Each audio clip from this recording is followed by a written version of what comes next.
everyone, I hope you all are doing good and your preparation is going on well. So welcome to the Analyst of 10th of May, where we will learn good details about the following articles. In the first one, we will comprehensively understand the bilateral relationships between India and Maldives, as recently foreign ministers of both the countries have held a meeting over it. Then we will learn about and understand the fluctuating import-export trends in the agriculture sector of India and how does it impact us. Then we will understand the need to decarbonize the steel industry of India and what role does the production of green steel plays in it. Then we will learn about the Indian honor system in general and Padma Awards in particular. Then we will understand and learn about the components of the Ayushman Bharat mission, as recently a Niti Aayog report has flagged concerns regarding one among the components. And then we will look into some of the very important prelim snippets that are extremely crucial for the upcoming prelims exam. So stay tuned. So our first topic is a very hot one. This is India-Maldives bilateral relations. Pretty much a news, a very important topic for UPSC examination, because the relationships between India and Maldives, we had the historical relationship, and the relationships have been going in a down rail ever since this new political regime of President Muizu has taken place in the lands of Maldives. So what has happened? On January 15th, Muizu declared and called off that India should immediately retreat all the Indian troops that are deployed in the land of Maldives. And the deadline was said to be 10th of May, which is today. So just a day before this, which is yesterday, foreign ministers of both the countries have came together to have a discussion on the bilateral relationship and talk about the strategic significance of having strong ties with each other. Now, before dwelling into this topic, let's understand the scope of it. India-Maldives relationship is very important, not just from mains point of view, because we anyway have to cover it in international relations, but also from prelims point of view, because questions on India-Maldives have been asked from prelims in the prelims examination as well. So talking about the Maldivian geography, it is a group of islands which is basically known as an archipelago. It is located towards southwest of India. It shares a maritime boundary with India. In fact, India and Maldives are separated by a water channel which is 8 degrees north. So if you talk about the geographical standing, we have understood that if this is India, this is somewhere where Maldives is located. It is separated. It basically shares a maritime boundary specifically with Lakshadweep Islands. So the Lakshadweep and Maldives are separated by 8 degrees north channel. This is not 10 degrees. Please be mindful of this fact. And then of course we share a maritime boundary. When we talk about this archipelagic nation, it is in fact the smallest nation of Asian continent. The reason for this is the overall geographical expanse is only up to 300 square kilometers. It is comprising of about 1100 island nations grouped into 26 atolls. This was about the geography of Maldives. The capital is Malé, of course. Now, it has got historical ties with India because of the close proximity. So, in fact, the very name Maldives can be dissected into Malay and Dweep, which are coming from Sanskrit words, which means garland of nations, which definitely means that it has got some influence of India as well. So, in fact, some of the Sangam age rulers like Cheras and Cholas and Pandyas, they also used to inhabit and rule in some parts of the Maldives back in those days. So, we definitely have had historical ties, along with it some of the trade ties, because trade were also historical affair at that time. Next is some of the inhabitants, therefore you will see, to be migrated from India and Sri Lanka towards Maldives. So a lot of their inhabitants are actually Indian and Sri Lankan in origin. And not only that, we also have got some religion commonness, because you know, when the Buddhism was getting propagated down south, it not only penetrated into the lands of Sri Lanka, but also in the lands of Maldives. So in Maldives, you will see ethnic diversity comprising of Hindus, comprising of Buddhists, and of course Islam. So this is the relevance because of which both of the countries appreciate each other's strategic and historical relevance for each other. So now, in order to understand the current political affairs that is going on between India and Maldives, we should understand the political history of India-Maldives bilateral relation, which have evolved and taken form in the form of a cycles, which have shown some strengthening of the relations as well as weakening of the relations time to time. And therefore, this is nothing but just another natural affair caused by the current political regime. So, the shift in political regime is basically the reason why our relationships have taken a backlash. So first of all, one more commonality that India Maldives had is that we both were British colonies. India gained independence in 1947 and Maldives got independence in 1965 from the Britain, and India in fact became the first ever country to recognize the sovereignty and independence of the Maldivian nation. So therefore, Maldives ever since historical times have had high regards for India because of the ethnic commonalities, because of the political commonalities. Then came the President Ibrahim Nasir. So Ibrahim Nasir was very fond of India, so he pursued a pro-India policy, which means he granted a lot of leases to India. He promoted a lot of infrastructure development projects which were created and which were to be leased out to India. So basically, he took a very strong pro-India stance. Not only that, when the Gayoom era came, this saw the golden era between the India-Maldivian relationship. This is when Gayoom became a regular visitor to India in order to get the aid and advice from the Indian ministers, from the Indian government. Second, what happened? A political coup was rendered by Abdullah Lutufi. He was a leader of insurgent groups who were trying to overthrow the government of Gayoom. So Gayoom went to many other countries, including Sri Lanka, including Pakistan, including US, UK, everywhere, but nobody rendered support to them. Everybody remained politically isolated. But UK advised Gayoom that you should go to India because India has got this reputation of being net security provider and a very responsible supporter of its neighborhood. So therefore, Gayoom went to India and India became the first to respond to this coup crisis, sent troop over there with the help of maritime aid and with the help of air force and naval forces. They carried out the Operation Cactus and successfully evacuated the insurgent troops which were led by Lutufi.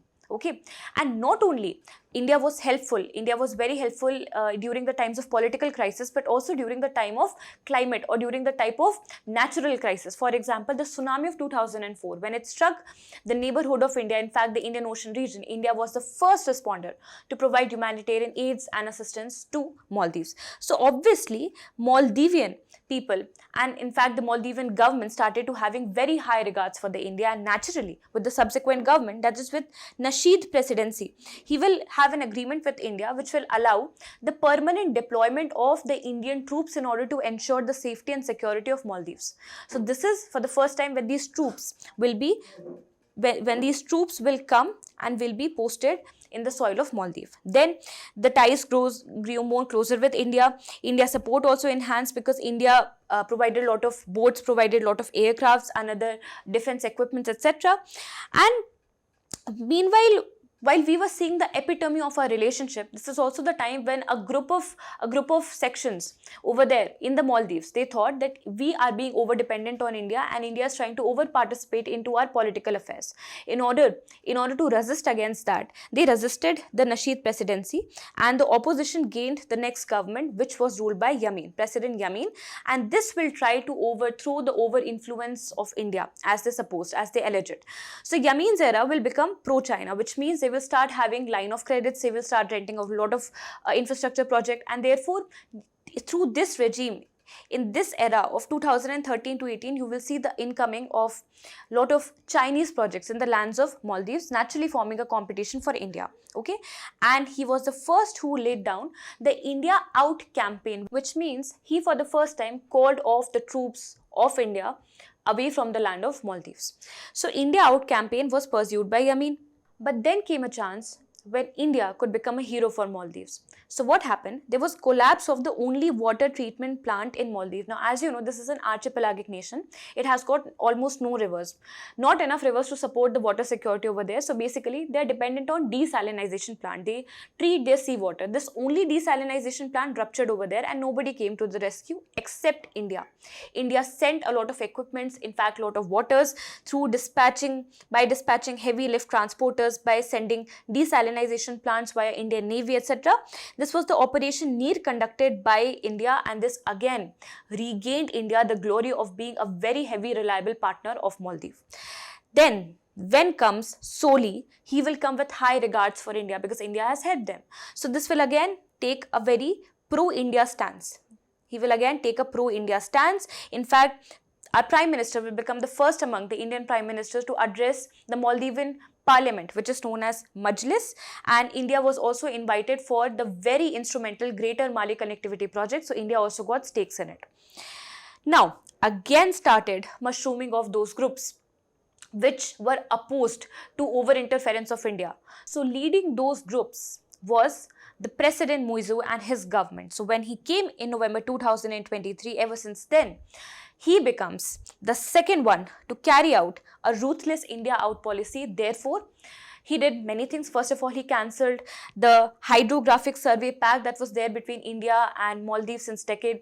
Then he also, many of his ministers made very deplorable remarks for the India. And also he called off the troops. He gave a deadline to remove the Indian troops from the land of Maldives. This is how our relationships got strained.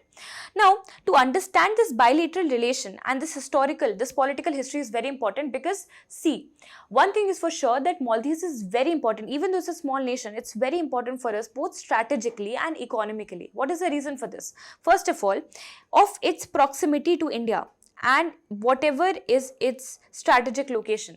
Strategic location is such that it is very close to the western coast of India, and second, it is also somewhere at the convergence of the important sea of lanes, right? So first of all is the location. And second is the heavy investments that India has made. India is investing into Greater Malay project. A lot of FDIs has been made into developing education sector, developing medical centers over there. So India has got a lot of investment in there. Therefore, India is concerned about the straining ties with Maldives, but so is Maldives. Why? Let's understand in deep. First of all, what is the significance of bilateral ties for both the countries? Let's dive deep into it. First of all, it's a very strategic significance if India wants to keep the Indian Ocean region secure, especially because of the increasing Chinese interference. So India needs to safeguard its neighborhood. India needs to be proactive into investment into its neighborhood, especially a neighborhood like Maldives. Upon which many countries are eyeing because it is again at the focal center of the major maritime routes, right? So therefore, naturally, any threat to the security of Maldives will cause threat to the security of India because of close proximity. Second, it is focal point of India's neighborhood first policy, which says that India assumes the responsibility of providing aid and security to its neighborhood nations, right? Next is the defense partnership, because of which even India is very important for the Maldives. We provide them a lot of defense aid, lot of defense equipments and training as well. In fact, both of us engage into a lot of military exercises. For example, Eco-Virin. This question has been asked in CDA, so be mindful of it. Then Dosti, Ekat, Operation Shield. All of them have been conducted and are conducted between India and Maldives to strengthen the overall defense, because if both of them will be strong in the sector of defense, and they will be able to safeguard the entire Indian Ocean region. So therefore, defense partnership between both these strategic nations extremely important. The next one is economic and trade engagement between both the countries. India, as you know, it engages with Maldives with trade in such a way that it imports scrap, especially the scrap steel and the other scrap material, but in fact in return it exports to Maldives very heavily sophisticated machines and equipments. So therefore, from trade point of view, both the countries are very important to each other. Second thing, India is a heavy growth factor of the tourism industry of Maldives. If you see the chart, you can see that 11% of the total share of their tourism sector is coming from the tourists that are coming from the land of India. So therefore, India becomes very important for Maldivian economy. Next is the socio-economic development, which India is pursuing in the lands of Maldives by creating training centers, schools, by creating memorial hospitals, and by providing training to not just the defense forces but also to teachers and youth for the overall social development. So we have got youth stakes because of our investment, and also we have got stake because it is in close proximity and of a very strategic location. So then what can be the way forward? Because both of us understand that we need to strengthen the tie. We cannot live with a weakened tie because it will not be good for the security of either. So then what can we do? First of all, change the perception. What is happening right now is the downgrading perception of India and the lands of Maldives. In diplomacy, perception matters more than reality. So India needs to put strides in order to improve this perception by continuing pursuing the infrastructure, socio-economic development in the lands of Maldives, irrespective of how our political affairs are going on currently. So therefore, all these things, that is constructive dialogues, regional alliances, political engagement with local people, unwavering support to capacity building, is the need of the hour. This will showcase not only to the Maldives but to the world that India is a strong committer. Next is to build a comprehensive Indian Ocean strategy to counter the China. The main bone of contention between any droning relationship of India and any other neighboring nation, for example Bangladesh, Sri Lanka and now Maldives, is China. So we eventually need to come together to counter China in that manner. For this, India can take help of I2, U2 coalitions so that they can come together and maximize the security, provide humanitarian assistance, disaster relief operation, and more so to counter the China. And last but not the least, we need to safeguard our tourism. We need to diversify our tourism as well so that our tourist spots, for example, the Lakshadweep, for example, Andaman Nicobar, the resorts of Goa, they become more famous and they contribute to our economy itself. In fact, we are having many similarities when it comes to the geographical aesthetics of Maldives. So why not invest in our own tourism as much as we are contributing to the economy of Maldives? So this will help us not only strengthen the short-term relationship between India and Maldives, but also the long-term relationships for a better, safer and more collaborative partnership. Next, we will move into the import and export of the agriculture sector. We will learn the trends. So, a remarkable trend has come out that India's agriculture exports have decreased by 8% in the fiscal year 2023 to 24 due to restrictions on shipment of various commodities from sugars to cereals to onions to non-basmati. So we will learn about it. These trends are very important. Trends are asked as it is in the form of statements in prelims exam, and this will help you provide some of the substantial material in mains paper also. So first of all, what is the overall agriculture scenario in India? How much does the agriculture sector contribute in our gross value added, which is GVA? Only about 18% as of fiscal year 24. But back in 1990, this GVA contribution was about 35%. Now this falling GVA is a concern because agriculture sector is the largest employer of Indian economy. It employs about 45% of the total people. They are employed where? In the agriculture sector. So therefore, falling GVA can be a concern. Now the trends that are observed in the last 5 years is that India's farm exports have dropped, and specifically in this current year fallen up to 8.2%. Whereas we have seen the rise in the imports. So as you can see from this graph, where were we? Where were our imports back in 2012? 41.7, and now it is 48.8, which means not a lot of significant improvement has been made. At the same time, in 2022, it was 53. So we are dropping too low from 53 to 48, which means a drop of 8% has been made. At the same time, our imports are rising. And if you compare it with the 2012, it was only 19 units and now it has gone up to 32 units. So this can be a cause of concern because this disbalances or this creates our current account deficit. So therefore, these are the two trends which are of concerns. Now, India's export target is another concern. So, according to the Indian export policy, we are targeting that we will be achieving a total export net worth of $100 billion by 2030. Where are we right now? We are at 48 and we were about to double it up, but we are not growing at that much rate. In fact, the rate at which India's export is growing is only 0.8%, which is again a grave concern. Anyway, from prelims point of view, we also need to understand what is the trend of top agri export and agri import item. Which item is exported the most out of India? That is marine products, and it has remained so in the last 5 years. So please be mindful of it. The second one is basmati rice and the third one is non-basmati rice, which means if a question comes, then we export more basmati rice as compared to non-basmati rice. But please remember, this is only for 2023 fiscal year. 2024 fiscal year basically, not for the previous one, because in the previous one, this trend was shuffled up. Non-basmati was more exported as compared to basmati, but as of today's trend, we can say that basmati is exported more as compared to non-basmati. The other trends you can see in the decreasing order.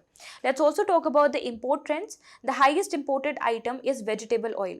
One of the reasons was this is because of the dropping rates of vegetable oil all across the world. So we are heavy importers of vegetable oil. Then fresh fruits, then pulses, then spices. You must also know India is the topmost producer of pulses and spices in the world, and despite that, because we have got such a huge consumer demand of it, we are also one of the net largest importers of the same. So please remember this trend as well. Now we have talked about the basic trends. Now we will analyze these trends. So first of all, How is our production performing? Production is performing fairly well. In fact, we have seen a rise in the production in this particular fiscal year, 14 million tons more than the last fiscal year. We are also the largest producer of milk, largest producer of pulses, largest producer of spices, as I've already told you. We are also the second largest in the horticulture things like fruit, vegetables, in other things like farm fish, tea, sugarcane, wheat, rice, cotton and sugar. So please remember, we are second after China in wheat and rice. Okay, and this particular fiscal year has also recorded record high production in the horticulture sector, therefore making us second producer of fruits and vegetables in the world. Okay, now let's analyze that why, despite producing such good amount of farm product, we are still lacking behind in the exports, and in fact our exports are falling down. The reason, first of all, is the global dynamic, in fact the global price dynamics. So please understand, when the COVID happened, the production was on record high in each and every country because they were not exporting it anywhere because of the breakdown of the supply chain, right? And because of the lockdowns, of course, you all know that. So because each and every country has produced a lot of things, so therefore now after the post-COVID scenario, you will see that they will try to sell it off at very, very cheaper rates. This will pose a very tough competition for the products of India, right? In fact, India has to itself impose anti-dumping duties in a lot of food products that are coming at much cheaper rates in India itself. So therefore, India's farm exports are becoming less competitive as compared to other global benchmarks. Next is the geopolitical events. For example, we have Russia-Ukraine war, for example, the Israel-Hamas war. So this not only breaks down the logistical challenge, creates logistical challenges, breaks down the supply, but it also saw heavy demand of the farm products, of the cereal, grains, etc. So even if there was high demand, still because of the breakage of the global supply chain, India could not provide it enough, and therefore our exports declined. Second is specific impact of export restriction, or some of the governmental measures have also been a responsible factor for the declining export performance. The reason for this is, in order to safeguard, in order to curb the inflation and safeguard the amount of cereal or the amount of food available for country's domestic consumption, in order to take care of these two factors, India has imposed export restriction on non-basmati. So basically, you cannot export non-basmati, cannot export onion. There was restriction on sugar. Complete ban on sugar was also there, and also it was seen in wheat in order to ensure food security for the country first. Now this will of course safeguard the consumer of these products, but what about the producers? They will definitely see a lot of losses. Okay, now what are the drivers of the import trend? Why are our import on a steady high? The reason for this is, first of all, oil. So we know that we were able to procure a lot of Russian oil. Even if it was not allowed for the other countries, it was allowed for India. So therefore, we imported a lot of oil. That's the first thing. Second, about the agricultural sector, our pulses, import on the pulses, they doubled up. But very interestingly, even though we import edible oil in the maximum amount, and yet we saw that there was a decrease in the edible oil, and this can showcase it, this can be justified from the fact that there is changing thalinomics, there is changing food consumption pattern of country. So therefore, the changing food consumption patterns they were the drivers of the recent import surges. Now, why agriculture may need a new export-import policy? Because whatever has been followed up ever since the restriction imposed by government has not been very good for the producers, not been very good for the exporters, and therefore for the Indian economy. The trends are right before you. So therefore, what is the need of the hour? Is to have a policy stability and predictability, so that the farmers can predict in which crops do they need to invest or they need to safeguard themselves from. Next is, we need to make the policies more pro-producer, more pro-exporters. Right now it is more pro-consumer. We are trying to safeguard food security, which is good enough, but at the same time make sure that the producers are not suffering at the beset. Okay. Next is, import policies should support crop diversification. Yes, we are importing a lot of things. We do need to import a lot of things, but we are exporting the food intensive crops more as compared to importing them.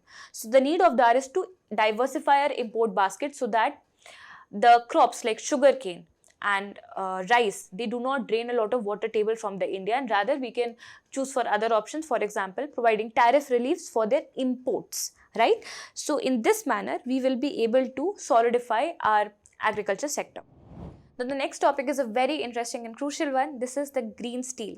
Okay, now why this is in news? Because a very beautiful article in the Hindu has been published about highlighting the need to decarbonize the largest industrial producer of the global carbon emissions, which is the iron and steel industry. Okay, so when we are producing steel, it's basically we are consuming iron and we are also consuming coal side by side.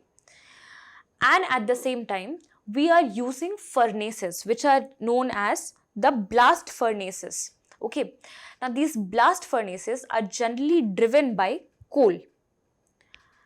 And now in an era where each and every country is trying their best to decarbonize their economy, to transition towards a lower carbon footprint economy, what is the need of that is to decarbonize the major culprits, the major polluters of the economy, and this is more important for India. The reason why do we need to decarbonize steel sector? First of all is because it is highly energy intensive. It requires a lot of energy, and where does this energy come from? It comes from fossil fuel. In fact, 75% of the total iron and steel power plants of India are driven by coal-fired blast furnace only. And this eventually increases the emission intensity of steel sector. Do you know how much it is? It is 2.5 tons of carbon dioxide is emitted out into the atmosphere for creating just 1 ton of crude steel. And this becomes more worrisome because of the India's ambition, because steel and iron industry is the backbone of any economy. It is very intrinsic to all the other sectors, be it aerodynamics, be it defense sector or aeronauticals, anywhere. It is very important. India growth plan says that currently we have got 120 million tons steel with us, and we are about to increase it up to 5 times in the upcoming 20 years.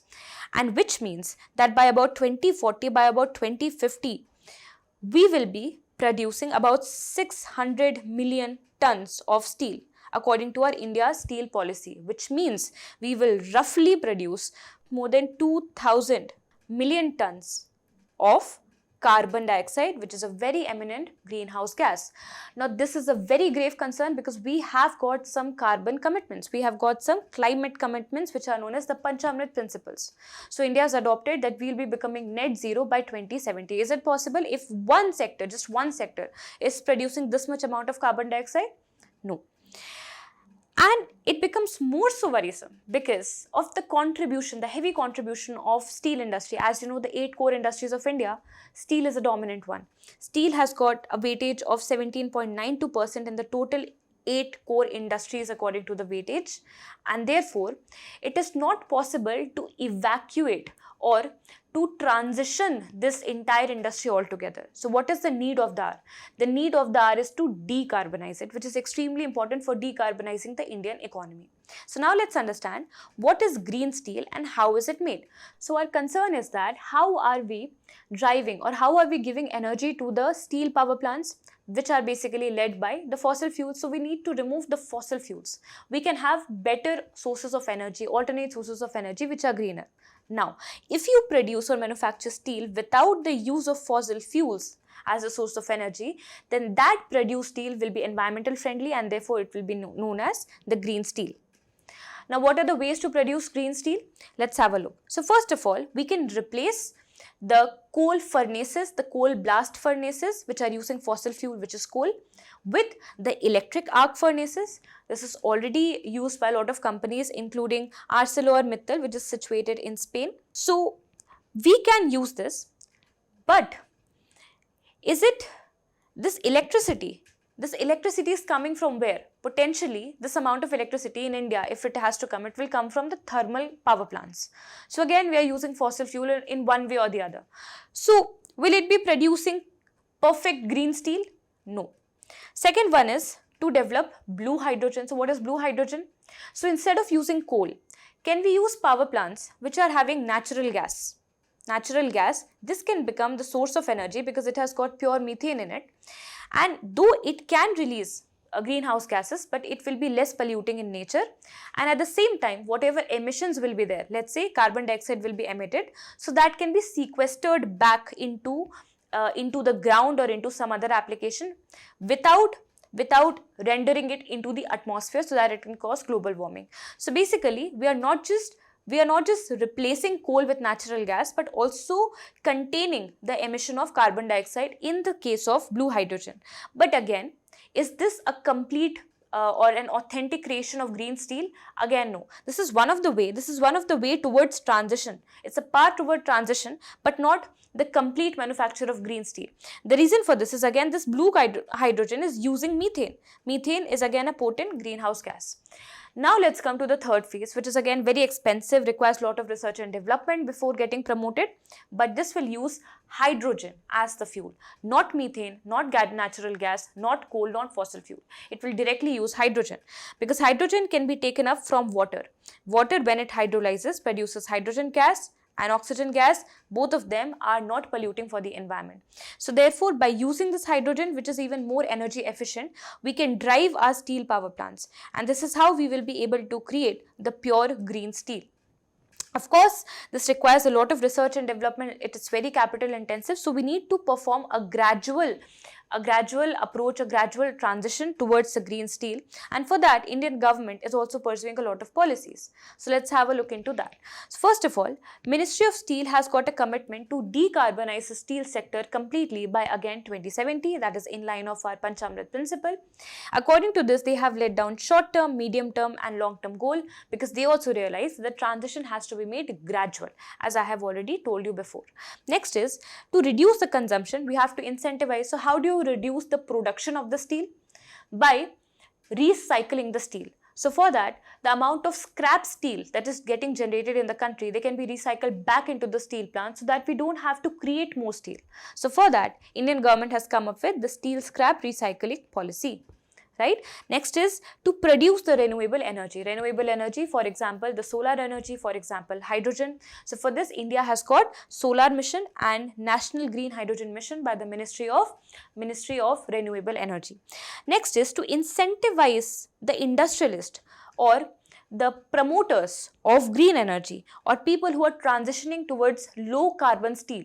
So they need to be incentivized, and this is done via PAT scheme, which is to perform, achieve and trade, and this is getting implemented under the National Mission for Enhanced Energy Efficiency. And last but not the least, we need to learn from the best practices that are getting conducted across the world. So we can take help of the Scandinavian models, but more or less, Indian government has incorporated the best practices of Japan's steel industrial model. So a lot of those models have been already installed in many of the steel sector, and this will help us to decarbonize not only the steel industry, but also Indian economy in a broader way. Now let's talk about the Padma Awards, because recently Vajantimala Chiranjeevi, late Justice M. Fatima Bibi, who was the first female judge of Supreme Court, they were conferred Padma Awards by the President of India, Honorable Draupadi Murmu. Now, let's first learn about the Indian honor system. So Indian honor systems are those honors which are accorded to the civilians by the Government of India. They can be classified into 5 categories: the civilian honors, the patriotic, the literary, the leadership and the particular honors. Bharat Ratna is the highest civilian honor which is accorded by the Government of India, after which comes the Padma Award in this hierarchy. First of all, Padma Vibhushan, then Padma Bhushan, then Padma Shri. This is from higher to lower hierarchy of honor. So these are the civilian honors. Then there is patriotic honor, for example, Ashok Chakra, for example, Paramveer Chakra, Veer Chakra, etc. They are given and they are the patriotic honors. Next is the literary honors, for example, the Sahitya Academy Awards. Then there is leadership honor, for example, the Indira Gandhi Prize Award, the Gandhi Peace Prize Award, all of them are leadership honors.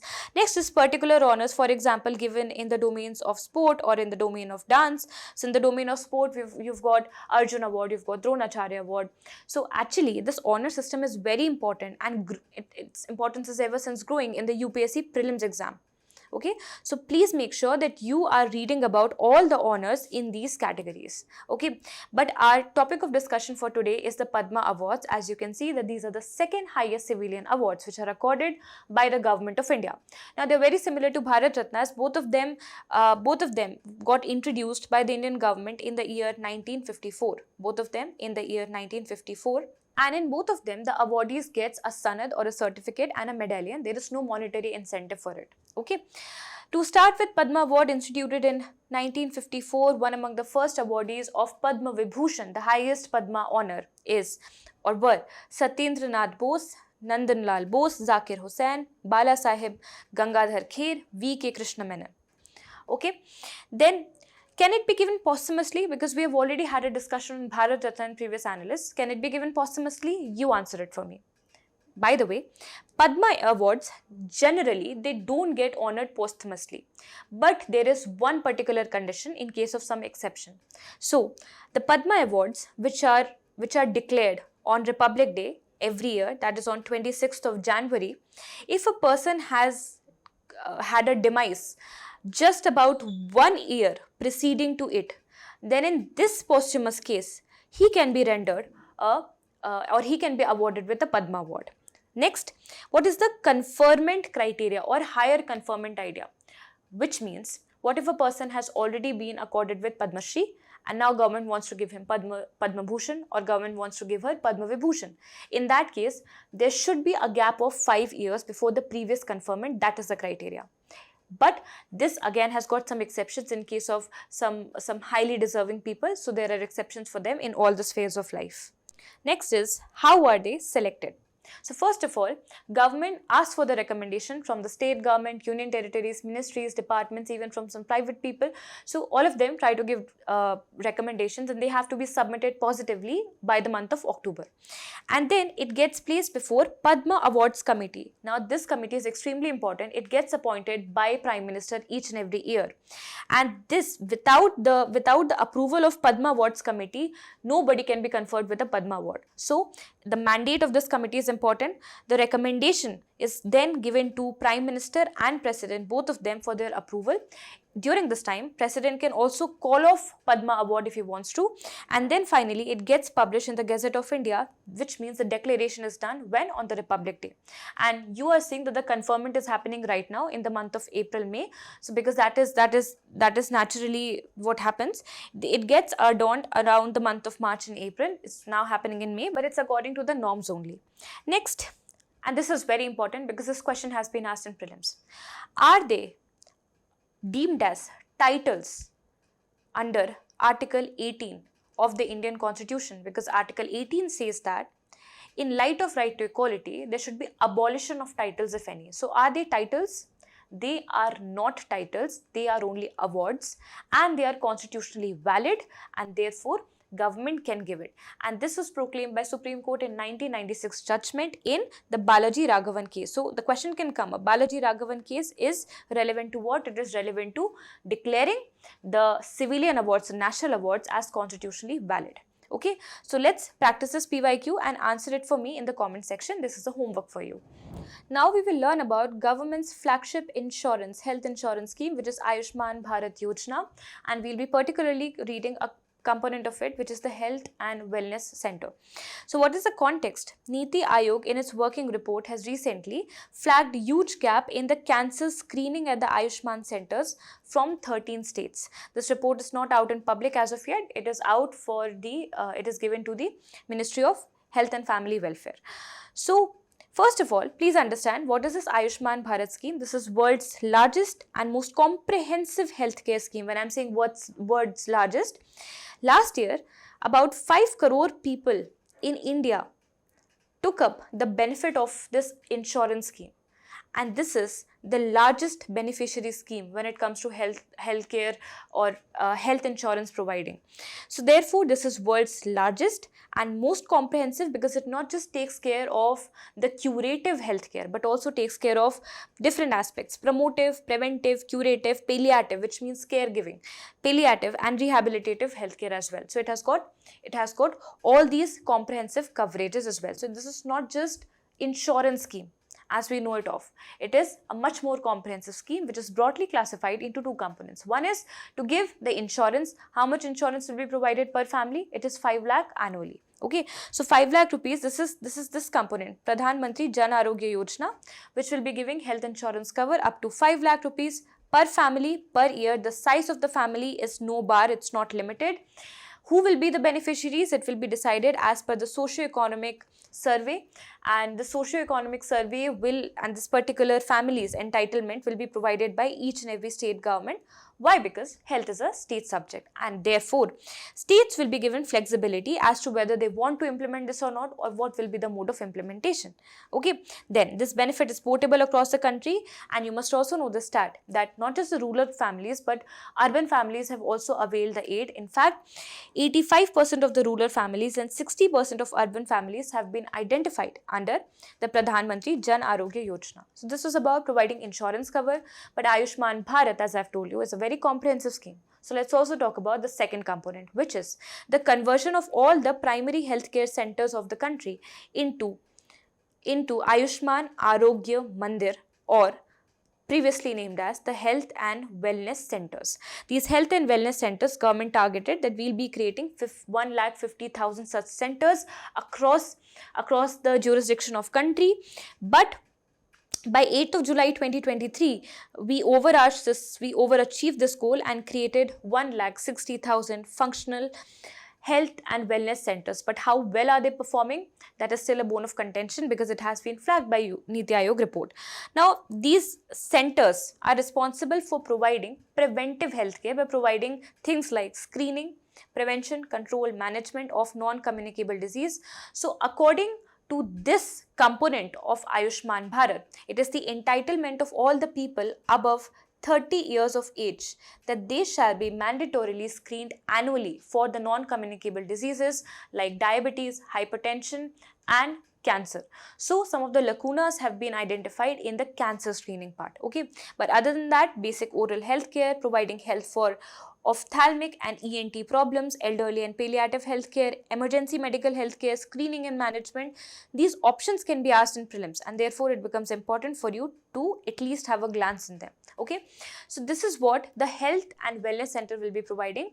But you must also remember that Ayushman Arogya Mandirs are same as Health and Wellness Centers, which are same as the erstwhile primary healthcare centers of India.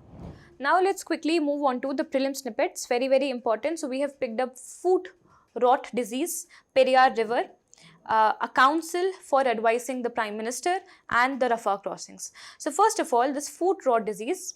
Now this disease is not affecting animals or humans, but it affects plants, specifically the aromatic plants, specifically the aromatic rice varieties, and therefore it affects basmati rice. Basmati, we have already read that India is the largest exporter of basmati rice. In fact, in our exports basket, it ranks second. So I hope this is clear. Now recently what has happened, that a biocontrol agent named Trichoderma asperillum has been created by a Punjab university in order to beat this fungal disease which causes loss of the basmati crops for the farmers. Okay, so this fungal disease, which is having this name, you can read it. It affects the fragrant varieties of the rice at the seedling stage. There are two stages in which rice are cultivated. First is the seedling one, and second is the transplantation one. It affects the root, the very root of the, therefore it is known as foot rot. It affects the very the root of the aromatic rice species, and then they have to be subjected to multiple fungicides. These are name of some of the fungicides. The reason why I have given these names is because UPSC has asked question on insecticides and pesticides. They have named and you were made to identify them. So just have a quick glance over them. Then when it comes to basmati, it's important for India. India is the largest consumer, India is the largest producer, India is the largest exporter, and at the same time, which country buys basmati the most? It is Iran. Then it is Saudi Arabia, then it is Iraq. So basically most of the Middle Eastern nations are having great demand of the basmati rice. You must also remember that when it comes to the overall production of basmati and non-basmati beats basmati. In the overall production, we produce about 80% of non-basmati and basmati about just 20%. Okay, so this is important, and anyway this data keeps changing over and over again, so you can have a recent look as well. Next is the Periyar River, which is also considered as a lifeline of which state?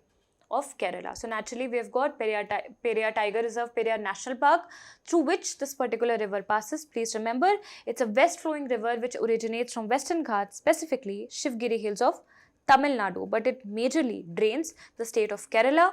A very controversial dam has been made on the confluence of Periyar River and the Mullaya River. This is the Mulla Periyar Dam, the main bone of contention between Kerala and Tamil Nadu. For more on this, you can watch Analyst. We have recently covered this topic very much in detail.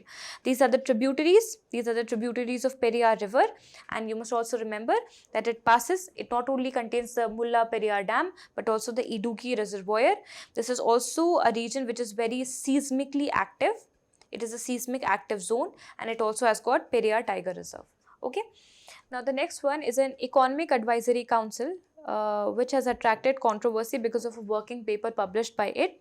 Now this Economic Advisory Council, as I have told you, is an advisory one. So therefore, naturally, it's non-constitutional, it's non-statutory in nature. It's an independent advisory body set up in the year 2017, which means in this government regime only. The term is of about 2 years, but interestingly, they can be reappointed as many number of times as possible. And of course, who decides this? The Prime Minister of India. What is the composition? Composition again is not fixed how many people will be there. Current composition says that there are 5 people, and Bibek Debroy, who is a member of Niti Aayog, is also a member of this council, a chairperson of the same. Okay, and it comprises of other economists. Okay, what is the nodal agency? All the administrative logistic functions are basically taken care of by Niti Aayog. Now, it has attracted controversy because of a paper published by it. This is share of religious minorities across country analysis. So, upon analyzing multiple countries, in fact, I think about 167 countries they have analyzed from across 65 years span, which is from 1950 to 2016. They reveal that Hindu population is on a decline, seeing a 7.8% dip, while the other religious minorities like Muslims, Christians, Sikhs are on a rise. More analysis on this in the upcoming days, but for now, just understand what is this council. And now we will read about a very important place in news which can be asked in this year prelims, because this is a very eminent topic ever since the Israel-Hamas war has erupted. This is the Rafah crossing. So what is happening? As you can see, this is the Gaza Strip. Gaza Strip is suffering from a blockade, which means that across the boundary of it, the movement of goods and people are restricted, and this blockade has been imposed by the 2 neighboring countries, that is Egypt, which shares Sinai Peninsula with it, and Israel. And this blockade is in place ever since 2007. Okay. Now, except for 3 exit points, one among them is Rafah. Except for these 3 exit points, the entire border is packed up.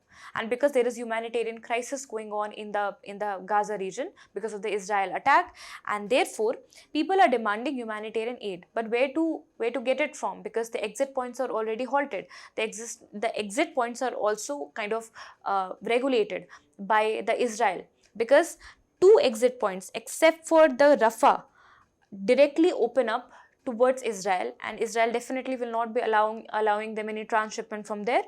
So we are only at the mercy of Egypt. Egypt has opened up Rafah crossing, allowing movement of goods and people from there. So this is also now attracting controversy because of the alleged threat by the Israel to attack this, the last hope of opening for the Gaza people. So this was all about today's discussion. I hope you've liked it. Thank you so much and have a nice day.